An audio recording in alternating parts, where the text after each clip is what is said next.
प्रधानमंत्री का, जिसमें उन्होंने कहा है कि अगले 1.5 साल में 10 लाख नौकरियां जो है वो दी जाएंगी।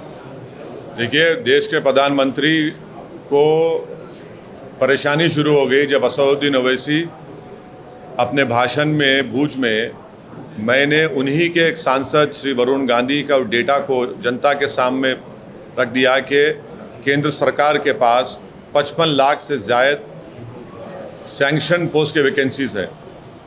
तो फ़ौरन प्रधानमंत्री को लगा कि अब असल मुद्दे पे ये लोग बात कर रहे हैं, इसीलिए प्रधानमंत्री ने हड़बड़ाहट में ये ऐलान कर दिया कि 2024 तक 10 लाख नौकरियां दी जाएंगी, यानी हर साल 5-5 लाख नौकरियां। हम देश के प्रधानमंत्री से पूछना चाह रहे क्या है ये सच नहीं है कि आपने 2014 में देश से कहा था कि मैं हर साल 2 करोड़ नौकरियां दूंगा, तो 8 साल में तो 16 करोड़ नौकरियां आपको देना था, आप भूल गए उसको। और अब आप कह रहे हैं कि मैं 24 में, क्योंकि चुनाव आ रहा है पार्लियामेंट का, और राजस्थान का, मध्य प्रदेश, छत्तीसगढ़ का चुनाव है, गुजरात का, आप कह रहे हैं कि मैं 5-5 लाख नौकरी दूंगा। भाई 16 करोड़ नौकरियों का क्या हुआ, बता दीजिए हमको, वो क्यों नहीं दिया आपने। और ये जो 10 लाख नौकरी का आप बोल रहे हैं, 10 लाख नहीं 55 लाख सेंट्रल गवर्नमेंट के पास सैंक्शन पोस्ट है, आप क्यों नहीं देते? वो 10 लाख क्यों दे रहे हैं आप? और चौथी बात ये है कि 8 साल में आपने तो कॉन्ट्रैक्चुअल अपॉइंटमेंट आपने अपॉइंट किया, जिसको हिंदी में कहते हैं कि संविदा कनन जारी, यानी कोई भी किसी को हायर करेगा, फायर करेगा, कीमतें सरकार की वजह से बढ़ रही है तो उसकी तनख्वाह नहीं बढ़ेगी, माने किस्म से स्लेवरी करेगा। ये क्या कर रहे हैं? आपने तो कुछ नहीं किया। डॉलर तो अब करीब 79 रुपीज़ हो चुका है। अनएम्प्लॉयमेंट भारत में 7.83 है। आप तो पहले साल हर साल 2 करोड़, वो झूठ साबित हुआ, जबकि 16 करोड़ नौकरियां मिलनी चाहिए थी। अनएम्प्लॉयमेंट 7.83 है, इन्फ्लेशन हाईएस्ट है। और आपके ही केंद्र सरकार में 10 लाख नहीं 55 लाख से ज़ायद वैकेंसीज हैं, उसको फिल करिए आप पूरा, इन्फ्लेशन को कंट्रोल करिए, उसके और बात ही नहीं होती। और ऐलान कर दिए, क्योंकि अब चुनाव है गुजरात के, फिर उसके बाद दूसरे कर्नाटक है, मध्य प्रदेश, राजस्थान, छत्तीसगढ़ है, फिर 24 में चुनाव है, तो अब कह रहे हैं कि 5-5 लाख देंगे। सबसे पूरे विश्व में अगर कहीं नौजवान युवा बेरोजगार है तो भारत में है, और प्रधानमंत्री ऊंट के मुंह में जीरा दे रहे हैं।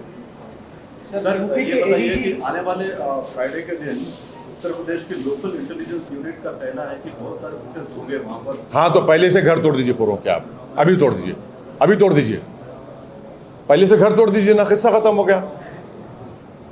क्या वो जरूरत ही नहीं है आपको, आप घर तोड़ दीजिए। उत्तर प्रदेश के चीफ मिनिस्टर तो सुपर चीफ जस्टिस बन चुके हैं, वो खुद अपनी अदालत में किसी को कन्विक्ट करेंगे और घर तोड़ देंगे। अभी से घर तोड़ दो आप।